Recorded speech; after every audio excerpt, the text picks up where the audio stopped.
into the Freshman Podcast. We are back for another episode. I'm EJ Manuel. I'm Dr. Myron Roll. Now, let's catch up, man. I know we haven't done one of these in quite some time. You know, I took my trip over to Europe during the summertime. Had a great time, in fact. But what's been going on in your world?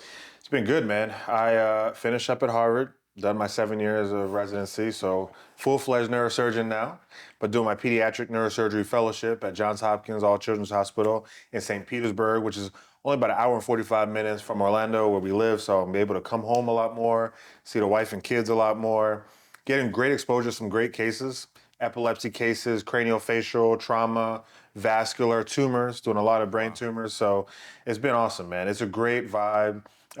It's cool to like walk around a hospital and see people who are Florida State fans. I was about to ask you that, yeah. You know, like when I was in Massachusetts, it was sort of like Boston Bruins, Celtics, Red Sox. Not really college sports, you know what I'm saying? Yeah. Nobody was really loving Boston College up there or Harvard or MIT. But down here in Central Florida, in the state of Florida in general, Gators, Hurricanes, Seminoles. So it's been great, brother. What about you? What's been going on? Work has been going on. So I'm back to work. And as you know, doing my college football analyst stuff. During the off season, I don't have as much travel. And so I'm able to really be home with the kids and be with V, my wife. And so now that that's picked back up, we're doing these ACC Network road shows. So pretty much hitting all 17 schools within the ACC. And I say 17 because we got 3 new members. Man. SMU, Cal, and Stanford. Got a chance to go back out west to the Bay Area and visit those schools. And also went to Dallas last week. So it's been good, man. It's been really good. Been enjoying it, but it's hard to be away from the family, you know, just because you get into that consistent flow. I had a whole fiasco with like some dental issues as well that also caused me time away from the family. Thank God we got that fixed. Appreciate you. No doubt, baby. And Dr. Alfredo. But again, man, it's been good. And I feel like this year I'm really focused on growth, you know, and I think that's something that I really want to lock in on. And, you know, honestly, it's a contract year for me too. You know, at ESPN, I've been there for going on 6 seasons and it's gone by like that.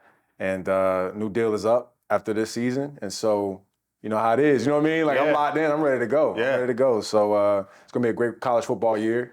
And also I'm doing Sirius XM Radio with Jacob Hester. We've had you on our show a few times. Yeah. So we'll be on 5 days a week now. So normally it's 2 or 3. And hopefully we'll have an opportunity to put on like 5 shows a week on that same channel 84 on Sirius XM, man. So all's been good. All's been good. Now catch me up on today though, because you had a situation. Yeah. And I think the reason why I want you to talk about it is because even when I hit you up and we catch up, your days are just different than everybody. You know what I mean? Because you're a surgeon. And so just explain what went down earlier today. So the days of a pediatric neurosurgeon pretty much start in the morning when you're rounding on patients. And so you're looking at their electronic medical record. You're seeing all their numbers. You're seeing what the nursing team has said about them overnight. You're looking at their vital signs and make sure they're okay. Then I go and see all the patients like physically. I go and examine them, talk to parents if they're in there, talk to the patients if they can communicate with me. And then I talk to some of our bosses, the faculty of the staff. So your boss? Yeah, so my boss is correct. Yeah, so as a fellow, there are, you know, faculty, staff, and chiefs of neurosurgery, the older, more experienced, more seasoned neurosurgeons who I just talk to and check in, make sure the plans that I want to put forward are good. And they're like, yeah, it's perfect. I mean, typically they say it's a good job. If they want to tinker some things, they do. Now, let me add though, because when you're going through that part, do they ask you questions? Is it more of a checklist or is it more of a still like a study for you? You know what I mean? Like, are they letting you kind of make a mistake in what you're saying? And then they say, hey, maybe you should try this? Yeah. Or is it really like a back and forth kind of mutual relationship? I would say probably more of the former. I think they allow me to be independent and make decisions because, I mean, I think the important thing about being a neurosurgeon, especially a pediatric neurosurgeon, is decision-making, clinical decision-making. Just like when you're on a football field, you know, split second, you got to make a choice. You can pretty much teach people how to technically hold instruments and cut, slice, take out things. Yes, there's gradations on how well you can be actually a technically savvy neurosurgeon. But the decision on, do I operate? What choice of operation do I do? What other aspects of the surgery do I need to make sure that it goes well and is optimized? How do I explain this to the patient and to the parents? You're dealing with a 3-week-old, you know, you can't talk to the patient. Sure. You're talking to a mom or a dad who's going through a difficult time that their baby has this large brain tumor in the posterior fossa of their brain, pressing on their brainstem, causing their eyes to look down and causing them to have apneic and bradycardic events. So it's very stressful. But my bosses give me the liberty to say, look, you're about to be on your own in a couple months. We want to make sure that you know how to make these split-second decisions. And so so we do that. But anyway, today, man, today was a rough one because we go into the day not expecting to have surgery. 2 surgeries get placed on the schedule right away. Wow. One patient is going through vomiting, headaches, lethargy, feeling really tired, had a shunt, which is a device that we put inside someone to redirect cerebrospinal fluid from the brain to the peritoneal space. It kind of alleviates the pressure that builds up in their head. He was having a lot of issues and his shunt wasn't working, so I had to do that right away. Then another kid was seizing, and a seizure basically is disorganized electrical activity in the brain, and he starts moving and starts having these issues, and brain surgery's got to happen right away to alleviate and ameliorate those symptoms. So, I had plans of being here a lot earlier, seeing you and being with my family a lot earlier, but at a split second, drop of a hat, they can change. You are needed. Sudden change. And sudden change, but then you got to step up. It's like, what are you going to do? Like, it's now your time. Show what you can do. Show what you're made of. And so, that was a day, brother. So it's been a long day, but it's always good to be here with you, my guy. Yeah, absolutely. You know what I mean? Absolutely, and be here absolutely. and break bread with you and talk to you a little bit about things. I mean, we completely understand too, because again, like the work that you do is saving young people's lives as well. And so, I always tell you that I'm proud of you, man, and I certainly am. But with this podcast, I thought it'd be cool to have conversations around etiquette. Yeah. And I think etiquette is something that, to me, it means just, being prepared, being professional in certain scenarios. And so it can be about getting a job or going to an interview with a new boss or even presenting a project to a team at work. It can be how you present something to your wife or to your husband. If you want to get something done and sometimes you got to say it the right way, how do you come with that etiquette? And so how does that affect you in your life? Obviously, as a doctor, I mean, you've gone through all types of interviews to become a doctor, to be a Rhodes Scholar years ago. And I'm sure you have to present yourself in a way that not only are you going to talk to help yourself, but also your presentation probably helps you get through the door too. When you brought this up and you said, 3, let's think about doing a conversation around etiquette, interviewing, presentation, I said that's critical. Yeah. Because one of the reasons why I felt that you were so amazing as a young man was because your presentation as a high schooler, when I met you, was remarkable. I was like, I'd never met a young brother so put together, so polished, so affirmed in who he was, what he looked like. You stood with energy, you stood with a presence, your stature. I mean, you're already taller than me, taller than most people. Right. But I was like, man, your parents did such a great job, and your sister. Appreciate that. And I could tell that you listened and you internalized those lessons that you got as a child because it showed and it manifested in your teenage years, which was a blessing. So our relationship started off of me seeing your presentation being as legit as it was. So it matters, brother. It matters in every aspect of your life, not because you're a top flight football player or a Rhodes Scholar or a neurosurgeon, but literally anybody. Anybody. Yeah. When you present yourself to an audience, to families, to an organization, to work, or in your walk of life to an audience of millions of people on TV watching you through the tube, you want to make sure that you are representing your values, yourself, to the best of your ability. And so I think presentation, etiquette are things that are lacking at this point. I feel like there's a de-evolution of sort of that professionalism and the importance of presentation, because what people want to say now is, take me for who I am, take me for what I am. Right. Well, I mean, is that an excuse for being complacent, lazy, sloppy, unprofessional, somewhat downright disrespectful? If you were to come to me and say, hey, Dr. Roll, I want to shadow you I'm a medical student and I want to shadow you, but you come in sweatpants and your hair is not made up and yeah. you smell kind of like you were been out all night and you smell like weed or something. Like, am I gonna take you seriously? Right. Like, you're gonna be around my patients. I don't want you around Free me. before they came to talk to you. Yeah. Oh man. So but their excuse had been, Right. oh, don't tread on me. Right. You gotta Yeah, respect yeah. me. I'm Gen Z. Respect me. Man, You wow, gotta- that's a great my bad, point. my bad. I'm That's a getting, I'm great getting point. on them people. That's a great point, I'm though. just saying. It's changed. I Right. agree. I agree. Yeah, in my walk of life, and even in my own experience, because that's all I can really talk from. There's no, perfect way of having etiquette. And I'm sure there's like a book way that we probably all grew up in. Our parents. I know for sure the way my etiquette came about was just my mom and dad. Yeah. For one, iron your clothes. You know what I'm saying? Make sure you have on a clean shirt. Make sure you put on some deodorant. You know what I mean? Make sure your hair is either cut or put together, as you mentioned.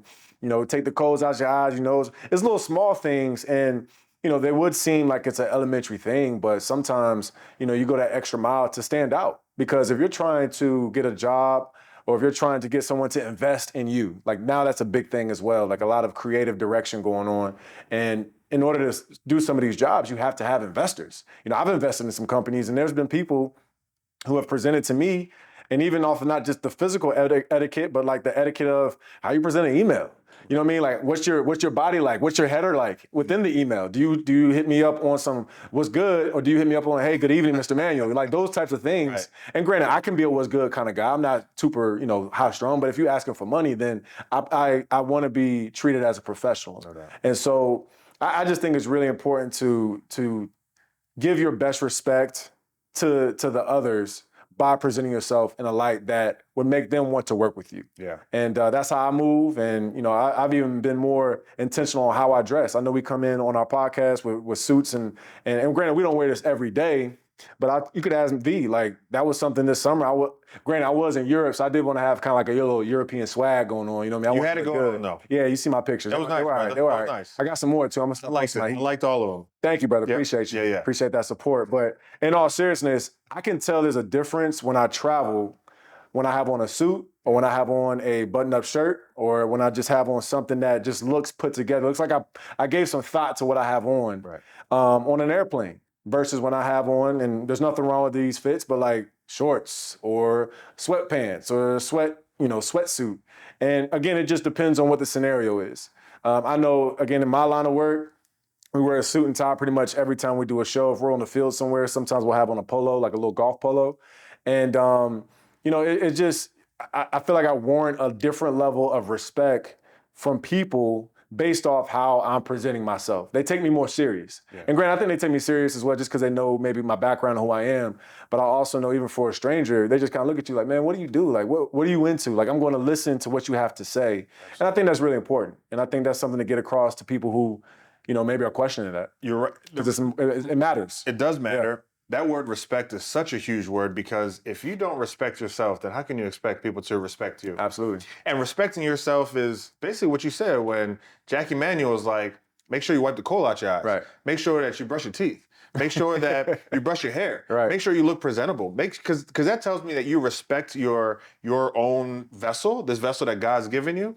And you want other people to take you seriously, right? And listen to what you have to say and not be one, distracted by you not being put together, or two, be turned off because you're not taking this as someone as serious as you should. And so I think that's super important. I think the etiquette aspect that I really want to sort of talk about and get to, and I want to hear your thoughts on it, is the situational awareness and the emotional intelligence that I think you need to have to exercise etiquette in the right ways, in the right fashion, at the right time, at the right place. You had mentioned earlier, if somebody comes to you and says, yo, what up, brother, homie, what's going on? What's going on? Right. Cool. Yeah, we know you're cool like that. We know that sometimes you have that vernacular, but in the right setting, that is not the appropriate approach to take. Can you imagine if I walk into a patient's room and I talk to their parents and I said, what up, baby? How you doing? What's up, brother? How you doing? And they say, well, are you going to take the brain tumor out of my child's head? But you're not really as tight as I expected. Yeah, right. Are you not going to be tight when you do the steps of surgery? And is this a reflection of how you're going to work? And I never want that to be the description of who I am as a professional. So for you, when you think about emotional intelligence, when you think about situational awareness, when you think about how we maneuver in this world, how do you think about staying true to who you are, being the professional, being the stellar athlete, scholar athlete that you once were, being the professional that you are now in radio and TV, but at the same time making sure that the boundaries are set and making sure that people know you're about business at all times. Yeah, I think the big key for me is one, I just want to be comfortable. The last thing that I ever want when I meet somebody is to come off as if I don't know what I'm talking about. So I think for me, what gives me comfort is doing the background research. I'll even research who they are. For example, if I'm meeting with a coach and we're on the road somewhere, I like to look up, okay, well, where did he coach first? Did he play the game? That matters to me. That matters kind of how I ask him questions, truthfully. That matters in the sense of who did he play for when he was a player? Do we have any coaches in common? It just takes 5 minutes to do a quick Wikipedia search or a website search on the team's their own website, and those things I think are really pertinent and help my etiquette. It kind of helps me determine how I can come into this person in the sense of bringing in on a conversation or introducing myself. Yeah. And then again, man, like how you dress and how you really walk into a room. I think it's paramount to just try to exude confidence at all times. And you know what? That whole fake it till you make it kind of thing is real. You know what I mean? Sometimes you don't necessarily have to be the smartest person in the room, but if you walk in there and people just kind of like gravitate towards you, they'll help you. And I know a lot of times my etiquette has really helped me. And I'll even go back to like a draft story, not to take it to football, but like when I was going through the combine in Indianapolis, every time I did a meeting with a team, instead of walking in with my sweatsuit, and I could have easily, the teams didn't necessarily mind if you walked in with your sweatsuits because you're at the combine. Like everything is working out, Right. doing tests with medical and all that kind of stuff. And you just, doing a quick 10-minute meeting with a coach, GM, all these different people within the room. And I forget who told me, but they said, hey man, when you go do your meeting, just run to your room real fast and throw on like a button up and some slacks. And I would do it because let's say I had like 20 minutes in between. So instead of grabbing some food real fast, I might have got something quick, went to my room, changed, and then went to my meetings. And that was something that stood out to every single team because it was different. No one else was really doing that. And granted, some of the other guys at the combine noticed, like by like the second or third day, they're like, oh, okay, I see what you're doing. Yeah. But again, I'm a quarterback. At that time, I wanted to be the CEO of a franchise. And so I just took it upon myself to present myself in a way like I'm taking this extremely serious. And just in the content of what you talk about, eye contact is huge. That's something that is a pet peeve of mine. Even if I'm doing a show, I like when my other fellow analysts look me in the eye. Because really, even when you're doing TV or even a podcast like this, we're just having a conversation. And that's the biggest thing I've learned in doing media is you don't necessarily just look into the camera like, hey man, I'm talking about this. And sometimes you can ISO on the camera if you want to speak to the viewer. But ultimately, if I'm talking to you the whole time, I'm looking at this light or I'm looking beyond you, you're not really feeling what I'm saying. And so eye contact is huge. Hand movement. What do you tell that young person who maybe is not good at eye contact, how to master that skill? Is it a skill? It is a skill, yes. How can they work on that? It's definitely a skill because some people have a natural tick to where they just don't like to look you in the eye, or they can't hold the eye contact. And granted, I'm not that kind of person, so I don't want to speak as if I know how that feels, if that makes sense, because I don't know why it happens. But I think you just look at somebody in the nose, truthfully, you know what I mean? Like look them square between the eyes and just find a spot. Because again, if you don't make that eye contact, whatever you're saying, I'm telling you, like the person listening to you is eventually going to fade out into something else. They're going to start thinking, why does this person keep looking around me? Oh, do I have something on my nose? Oh, you know what I mean? Like imagine if somebody's looking at you and they're looking at your shoulder the whole time, going eye to shoulder, eye to shoulder.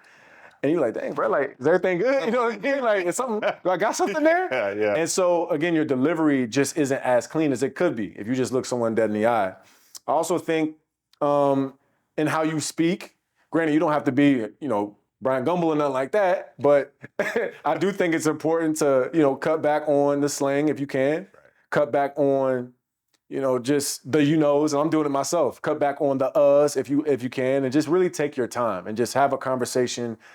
Orate what you want the listener or the viewer to know. And just have fun too. Be yourself. And I know I was lucky because I've always been able to speak to cameras and be able to speak to reporters. It's just always come pretty natural to me. Even when I was in high school and getting accolades, I never really fret away from talking to a reporter. I enjoyed it. It's probably why I'm doing what I'm doing now. But I do think the best interviews that I've had, and even just the best interviews that I've had, is just when I've been personable and you talk to the person like they're a fellow human and don't try to speak above or act like I know everything, because I don't. I'm not the smartest guy in the room, and I don't like to be. In fact, now there are some things that I've had experiences, and I can say, like, I can speak from a professional level on, Right. but I'm not going to belittle that person in what I'm trying to say. Yeah. Yeah. So I think you laid out a very formulaic, in my opinion, a formulaic sort of process on how to master an interview, how to have etiquette as you go into these interviews. Um, I am somebody who definitely believes in steps. I think I've told you this before multiple times. When I do cases, when I've thought about starting a foundation, even thinking about how I was going to raise a family, it's like steps. We'll do right. one, do the other. That's kind of the lane that I love to work in because it gives me some order. It gives me structure. It doesn't make me rigid and inflexible, but it does allow me to move 2% at a time. Sure. Shout out to Yeah, 2%. 2% way, baby. Yes, sir. Yes, sir. Shout out. That's the book, if y'all didn't know. So where can we get the book, by the way? So you can get the book 2% Way anywhere you get books. Barnes & Nobles, Amazon, Books A Million, wherever you get your books. Okay. It's on stores, on shelves. Yeah. Go grab it, 2% Way. It's a great book. We'll add the link in there too. Yeah, for sure. Yeah. Please do, no doubt. But yeah, so the stepwise process makes sense for me. I think there's another element to interviewing and presentations, and all wrapped into the word of etiquette, that speaks to energy, speaks to presence, filling up a room, not feeling like you're putting anyone else down or making anyone else shrink, but it does make you feel like you are here, Right. like you belong. And you mentioned that. You talk about stature, standing up with good posture, your disposition, that vibe, that aura that some people give off. You know when some people walk into a room, you're like, okay, that's the boss. Right. Even if they're not the boss, they feel like the boss. Yeah, absolutely. I had a teammate, I'll speak about this, and I'll speak about an interview process that I did that I did not prepare for. But speaking about energy and presence, I had a teammate with the Tennessee Titans named David Thornton. Yeah, all right. Linebacker, North Carolina. North Carolina. Yeah, You know DT. Yeah, absolutely. DT's a great brother. We call him Deke, man, because he is such a Christian and strong. I believe he's still player personnel for the Colts. The Colts, yeah. Yeah, that was his first team that he played with, right? So DT is amazing. Great guy. I love David. When David walked into our locker rooms or walked into our meeting rooms or the weight room, you sort of straighten up a little bit. Right. You're like, okay, DT's here. Right. I got to do right. I don't want to let DT down. I don't want to seem like I'm doing something wrong. Even the words that guys were saying or the music that they were listening to. Switch it up. Switch it up. Yeah. I'm like, I was like, DT has such a presence on the Titans locker room, man. It was crazy. Yep. I mean, we had a guy who I love to death, Brown, right?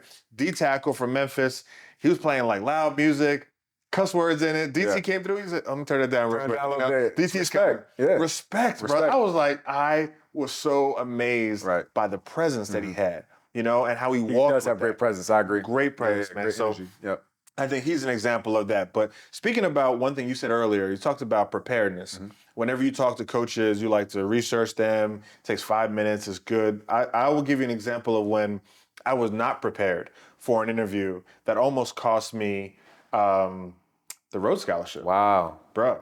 Crazy. Before the Maryland game? This was my Rhodes Scholarship interview that I had to do for an internal institution at FSU. Wow, okay. So how the process works is you apply for the Rhodes through your school, and your institution has to do an interview process with you, and then if they feel confident, then they'll submit your name to the larger Rhodes committee.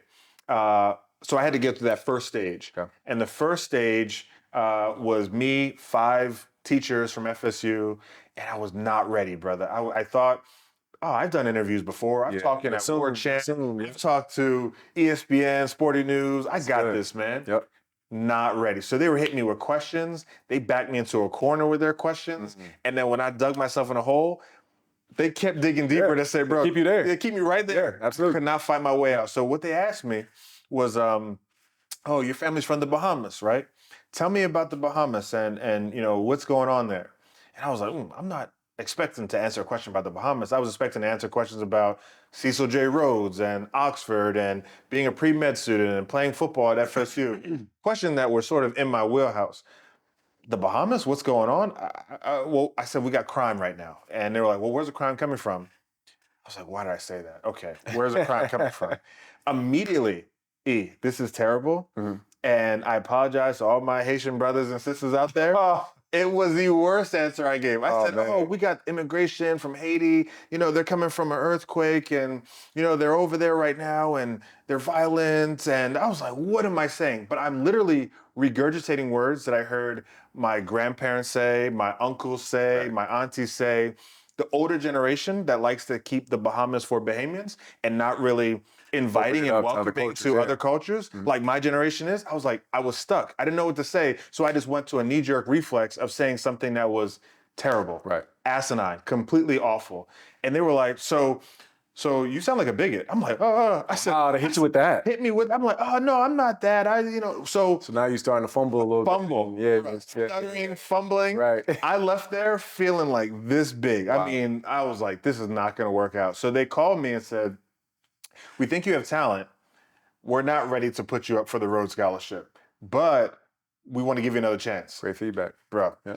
The next time I went in, prepared, Sharp, yeah. focused on everything that I am, being a Bahamian, being a Christian, being a football player, being a mentor, wanting to be a neurosurgeon, wanting to go to Oxford, learning about current events. Barack Obama was going through his presidency, so I was like, okay, I'm going to know all of this stuff. So I knew a surface level, maybe two layers deep on all those things. When they asked me those questions on the second time, knocked it out the park. Right. Then they put me through. Rest is history, won a Rhodes Scholarship, but I had to fail first. Yep. And I wasn't prepared like you talked about. And then it moved on and things worked. Well, let's go back to that though, because what was different in the way you approached the second interview versus the first one? Of course, I know you said preparedness, but did they give you the list of questions before you actually walked in, or like how do you prepare for something if you don't still know the questions?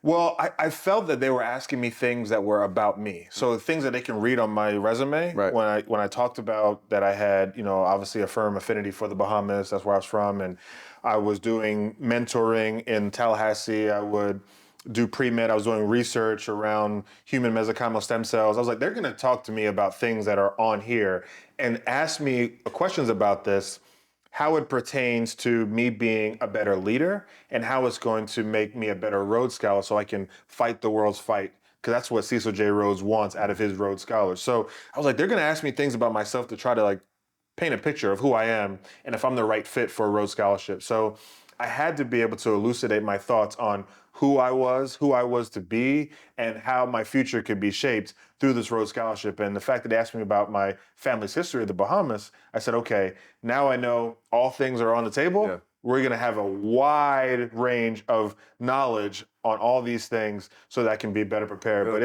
it was an awful interview. I was embarrassed.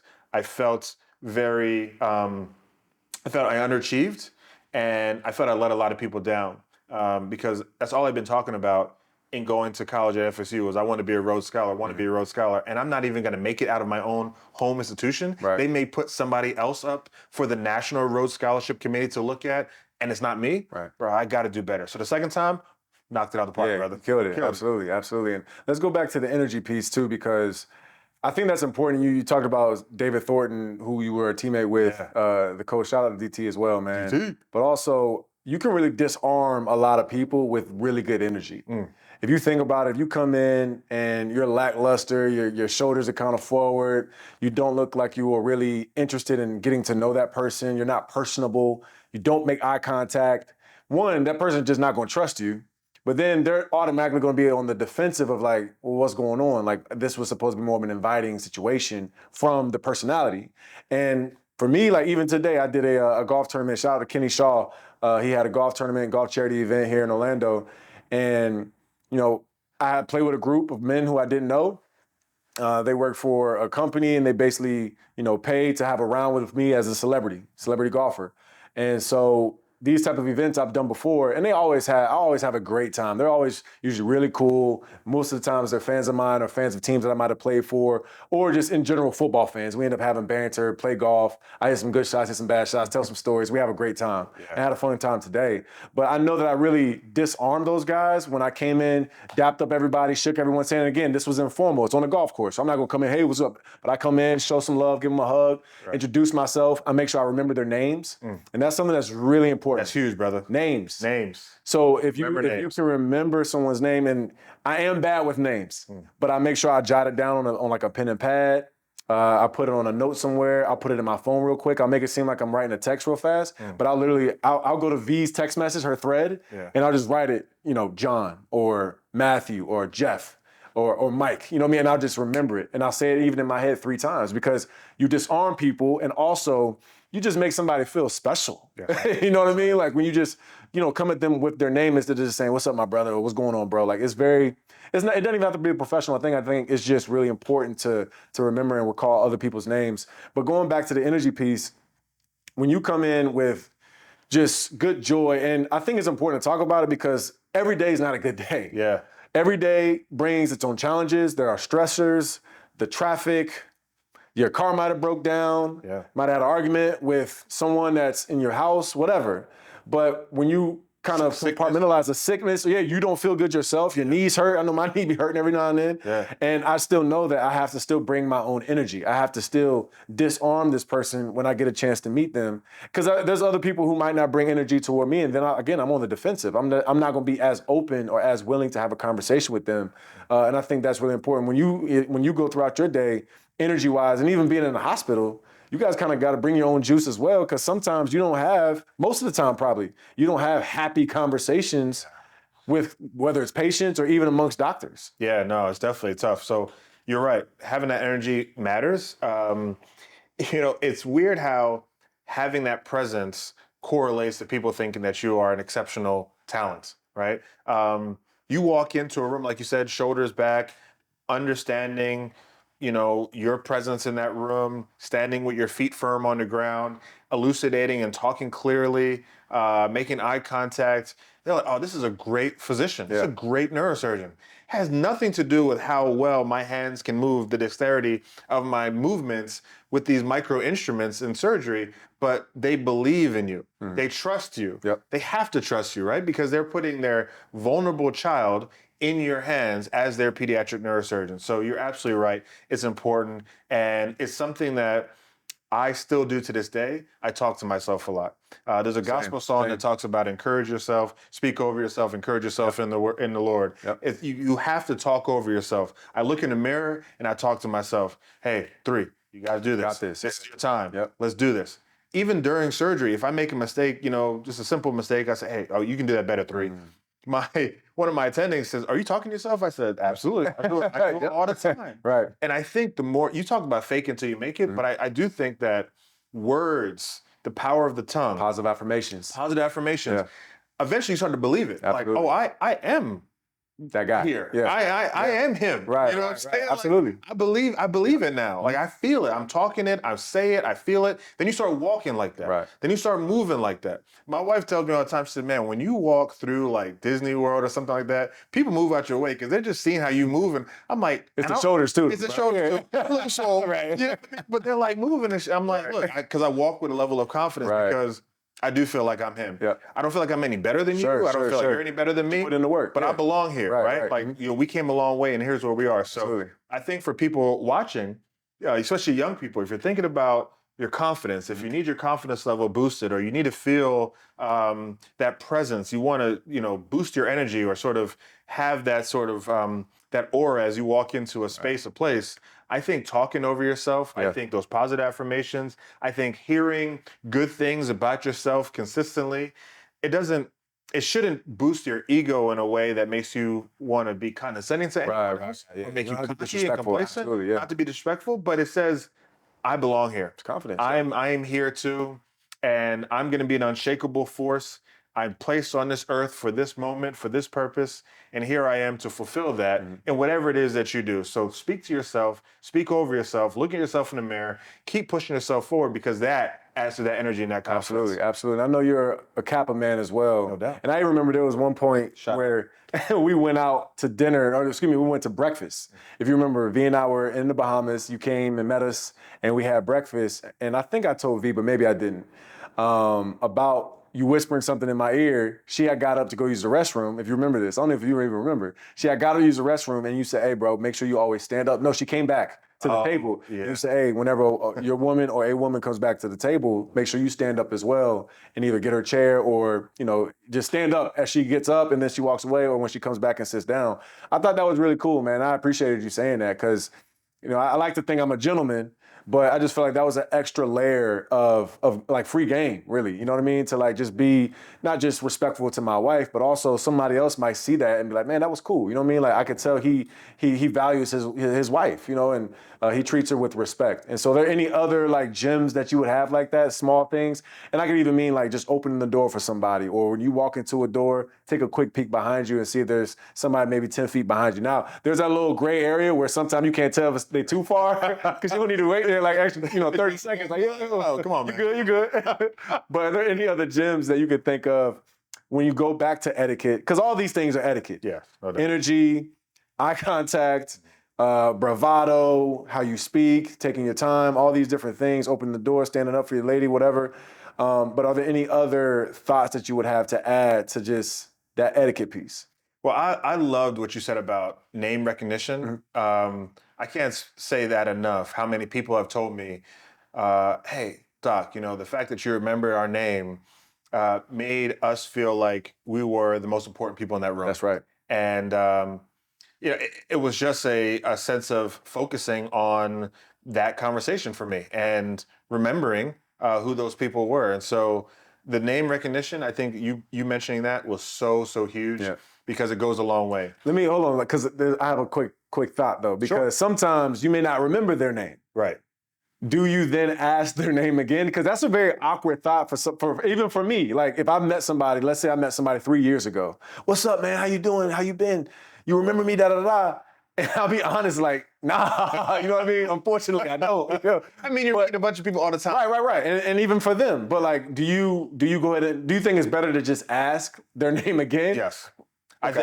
I think it's best to just be upfront and say. So I think a lot of people struggle with that. Truly. Yeah, for sure. And they'll just go the whole time like, and not really know. Right. No doubt. They feel embarrassed. They feel like they should know. Right. But I think if you're just straightforward and say, look, hey man, I really enjoyed this conversation, brother. I can't tell me your name again so I don't forget it. Right. So we can stay connected. Yep. Or let's say plugged in. Tell me your name again. Right. Where you're from, you know. Mm-hmm. And I feel like just having that sense of I want to invest in the time that we're spending here by knowing who you are, knowing your name. That's where we're starting with the name. And then if our relationship goes further than that, then it goes further than that. But yes, acknowledging people by who they are, their name, and how they say their name. Yes. That's important. Yes. So that's critical. But another gem that I would say, E, that I think goes a long way with etiquette is return communication, especially after you met someone, right? Let's say you're no doubt. Yeah. Follow-up is huge. Yeah. And even if it's a simple 1 line or 2 lines, hey, I appreciate meeting you today.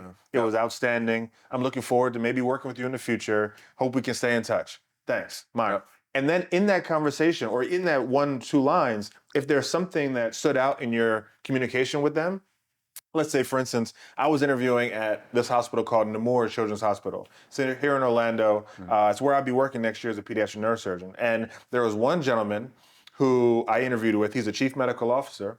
He was a big Ravens fan, huge Ravens fan, like through and through. And so I mentioned, we talked and I wrote a follow-up email and talked about, thanks for interviewing me. I appreciate it. It was wonderful. I think this place is a great fit. And when Lamar Jackson comes to town to play the Bucks, maybe you and I can go to that game and celebrate the Ravens together. Yeah. And he was like, oh, you remember that we talked about that? Oh, it's amazing. So it's just, he felt like it was a very personal message to him. He felt like we listened, that we connected, and we bonded in that moment. And now, he's going to tell his friends and tell other people. Absolutely. Dr. Roll is like really good dude, really good. Great guy. Yeah. He's somebody who like listens and has a little bit of emotional intelligence, as we talked about, that EI, to say, let me add in this personal element to this message, this follow-up, and not make it so generic. So I think the gem that I would say is follow up with a hint of individuality and uniqueness to that person that you're following up with. I think that goes a long way. Yeah.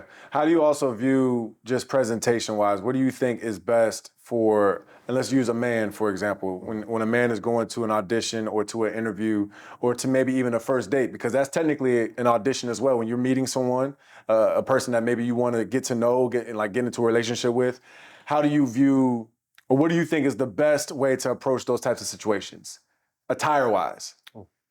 Yeah, I think I would do the research that you talked about. Okay. I would sort of see what has been done before, and not try to be too different from what has worked in the past. Right? If I'm going to an interview at a hospital, I'm not going to show up in a polka dot suit. Right? It's still a suit, but it's loud. Right. It's too much. It's Yeah. distracting. The Easter Sunday. Yeah, you know what I'm saying? It takes away from like what I'm here for. I'm here to show you that my intellect is superior, that my clinical decision making is great, and that I can be a great team player.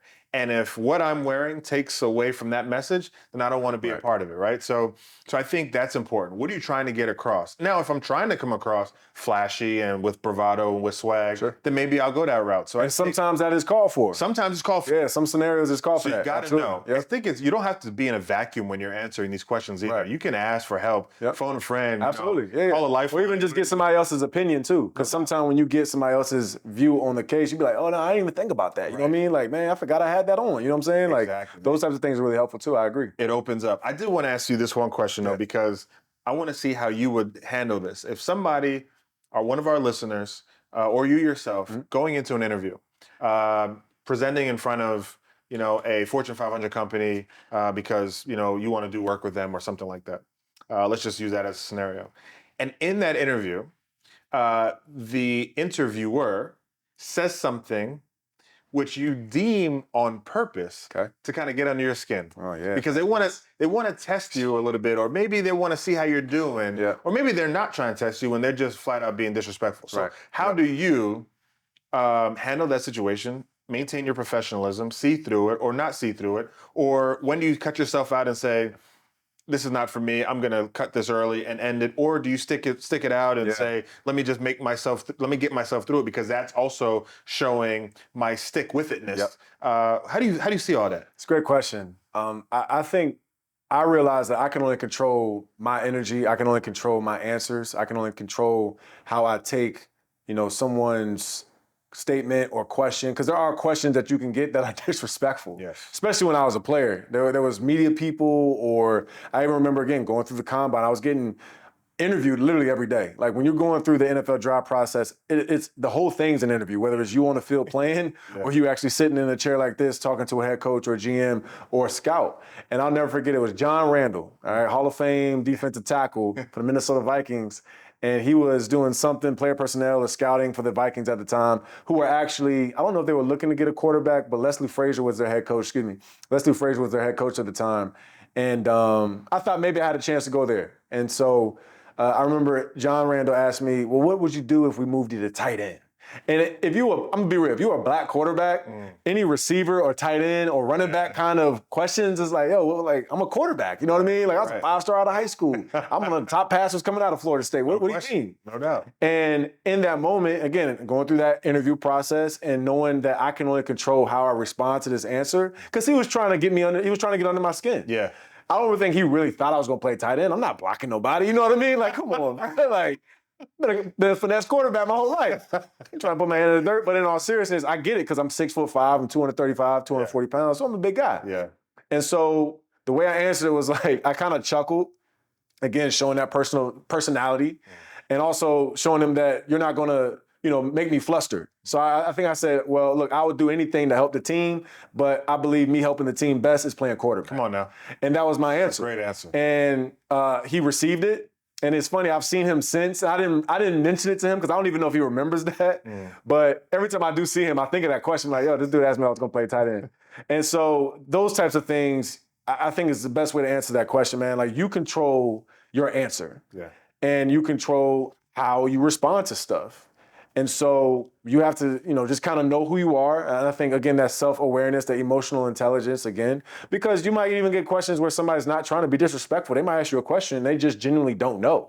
But you could take it as a disrespect. You could take it as like, man, why would you ask me that? And that's the worst thing you could do is get like that. Because then they're like, oh, you know what I mean? Like it just gets awkward then. Whereas you can handle it with some grace. So you can't be too sensitive. You can't be sensitive at all. Yeah. You can be sensitive when you get in the car and you call your wife or your mom or your dad or whoever.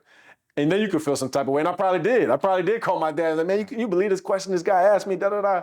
But I also wanted to give him that same respect because he was a Hall of Famer. He was working for the Vikings. I'm gonna keep pushing you on this Yeah, because this is so fascinating. Where is the line where you feel like you're being tried and you need to stand up for yourself? And as the young people say, Right. stand on business. Stand on business. Well, that's a great question as well. I mean, now if it's just getting disrespectful, then like I can also be disrespectful too. But I don't believe, especially when we're talking about auditions, interviews, things like that. I'm not going to do tit for tat. So if it gets to a point where it's uncomfortable, or you're really starting to try and demean me, trying to really like for whatever reason get me off of just being a relaxed, laid back person, then I would just end it. Because at the end of the day, like, okay, well, look, maybe you and I have nothing in common and this isn't going to work out. Or again, whatever the scenario is, I'm not going to allow it, or I try my best not to allow it to cause me to act out in a character that I don't want somebody else to think of me.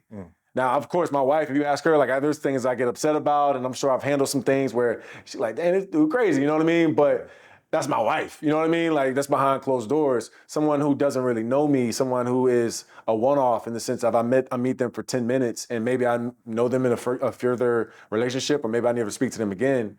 I'm going to have my best foot forward in showing who I want to be as a man, who I want to give off to that person. So you need to know who you are and what That's key. limits they can't push. Absolutely. You know, Absolutely. and I think that's so critical what you're saying, because there's some people who want this position so bad. They want to get into medical school. They want to get into law school. They want to get this job. They want to play in the National Football League. And sometimes, for whatever reason, you may have some weird situation, weird circumstance where you're asked to do something that will make you uncomfortable. Right. Some people will go along with it just because they want to get that goal so bad. Sure. And you know what? As you say that, sometimes you do have to do that though. Sometimes you do have In to. what situation? Sometimes you do have to kind of Talk to match me. fire with fire. Talk to me. Because again, we're talking in sports and we're talking in the business world, and I've even learned this more as I've been away from playing sports. The business world is almost as nasty, if not nastier, Nasty. than athletics. Yes. Especially Because they feel they got somebody else down the street right, who who wants can feel to that same who will void. do it. Absolutely, and it's true. They usually do. Yeah. There's another EJ or there's another Myron in that person, that decision maker's mind, No doubt. out there. Granted, we know that we're special. We know we can be one of one, but they may not believe that. You got to prove that to them. Yeah. And so, yeah, sometimes you do have to answer back with a firm, hey man. You know what I'm saying? Like, hey man, like, what's going on? We good? And kind of like, kind of really see what the situation is, if it really needs to turn into that. Yeah. And then again, if it escalates to a point where it's just out of control, then that's when you kind of move on. Because again, you don't need to turn into a fight or, start getting into a cussing match and all that kind of stuff. Now, again, I'm speaking from a realm of when I was an athlete. If a reporter asked me a question, I always still answer the question. But also I made sure they knew, no, man, you're not going to get the best of me either. You know what I mean? Because I understand what you're trying to do. Yes. There can be questions that are trying to get you to react in a way that's not what you want to put out. And also remember too, if you're getting asked a question, most of the time that person does know the answer, especially if it's an audition or an interview and they just want to see how you will respond. Yeah, I remember having an interview for neurosurgical residency. I won't name the institution. It wasn't the institution that I ended up training at. It was a different one. But, my board score, or my step one score, is a USMLE step score you had to get, was good, but it wasn't as high as some of the other applicants. They were scoring like maybe 30 points higher than me. And this interviewer kept saying, well, if you're not scoring that high, then, I'm not sure how well of a resident you can be if you're not scoring that high, because those are typical indications of how good you're going to do. If you score high in this test, blah, blah, blah, whatever. Sure. And I looked at him and I said, you have my resume in front of you. Right. You've seen what I've been through. You've seen what I've done. And you invited me to this interview. Yep. You flew me to this city, drove me from that airport to sit in front of you. Clearly, you see something in me that makes you want to interview me. Absolutely. So why are you trying me right now? Yep. So, but I had to see through it, just like you said. And I saw through it. And I saw it was sort of how can I jostle this guy? Can I get him off balance and see if he's going to react differently? And I was like, look, that was my score. And what I will say is that my track record has shown that I have everything that I've done, I've been successful at. If I put my mind to it, I mobilize the right resources, I focus, that I can have success at it. And I think the best teller of future success is past success. And I've had that. Right. And I plan to do that if I'm chosen to be here. He was like, that's the answer I want to hear. That's what I mean, yes. And he kind of smiled. You wanted that. And I was like, you tried me a little bit. But, I had to give you what I need to give you. Right. So I think seeing through it was so important. Absolutely, man. And if you want to climb the ladder in whatever it might be, And it can be in work, it can be in life, it can be, I don't know what the category might be, but you sometimes do have to take that sensitivity out. And that's something I struggle with because I think naturally I am a self-driven person and I know I put in the work and I work hard and I want to be respected. And if I'm disrespected, again, depending on the scenario, now if I'm just in traffic and somebody's, talking crazy, or if I'm just walking around and somebody is being disrespectful, then I will handle it that way because I'm a man as well. Right. But if I'm talking to someone who is technically a superior, someone who I'm trying to impress, someone who I'm trying to really give me a role or a responsibility, I have to earn their trust. And I can't be sensitive in that moment. I have to be just more open to whatever they're saying. Answer the question. If I get that role, if I get that job, cool. And if I don't get it, that's okay too. There's another door that's going to open as well. So that's all good stuff, man. What's your fresh takeaway from this show? My fresh takeaway is I think you need to have a level of understanding that's a process between your interviewing and your presentation. There's the formulaic steps that one takes, and then concomitant with that, parallel with that, adjacent to that, alongside it, whatever you want to say, there is the confidence that you need to walk through these steps. And you do those two things, can't guarantee success for our listeners. I can't guarantee success for those young people who are going to have to interview over and over and over again. But what I will say is you walk out that room feeling like you've given your best. Absolutely. You've given your best effort. And if you've done that, you've maximized, your cup overflows, then that's all you can ask for. Mm-hmm. It's up to them, the decision makers, the organization, the school, the job, whatever, to choose you or not. And if they didn't choose you, it's okay, because maybe there's another one down the road. Maybe God's got something else for you. Absolutely, he always does. But the formulaic process of those steps that you were talking about, being prepared, communication, those gems, using hands, eye contact, follow-ups, all those things, along with that confidence that says, I belong here, doing that process to me is the right first step, is the fundamental and foundational step necessary to have the right etiquette and to be a strong interviewer. Yeah, my two takeaways is twofold. The first is the energy piece. I think the energy piece is so important. And just, it's a mindful thing. Because as I said, sometimes your day does not go in a way where it brings good energy. Sometimes there's a bunch of bad things that might happen before you go to an audition, before you meet this person that you need to impress. And you have to kind of turn a switch on and say, hey man, let me just lock in for 30 minutes, change my mind, kind of put whatever is going on throughout my day, if it's good or bad, away in the backside and just really lock in on what you have to do and bring solid, positive energy, because that automatically disarms people. And the second thing that is along with etiquette and disarming people is name recognition. Yes. So if you can remember someone's name, if you can just jot it down in a notepad, in your phone, say it to yourself 3 or 4 times, you'll remember it and it'll go a long way. And I'll even add a third, the follow-up. Yeah. The follow-up's a part of etiquette too, man, because it's a formal thing, and also it's informal too. It's just a quick email or a quick text message or even a quick phone call. Phone calls are even better, I think. Yeah. If you just follow up with a quick call, hey man, just thought of you, just wanted to reach back and just see how you were doing, or how's your son? How'd your daughter's basketball game go? Like, could you imagine like doing that? Or even if somebody did that to you, you'll really appreciate it. Absolutely. You'll really appreciate it and remember it. So I think there's some really good stuff in what we talked about, man, as far as our etiquette. Definitely, no doubt. Yeah, it's good stuff, man. Good fresh takes, bro. Yeah, absolutely, absolutely. All right, and that does it for us. We would love to hear you guys' feedback. You can get into the comments. You can hit us up on Instagram at The Freshman Podcast. You can obviously catch us on YouTube and all the streaming apps with the podcast. So we're out. Y'all have a great day.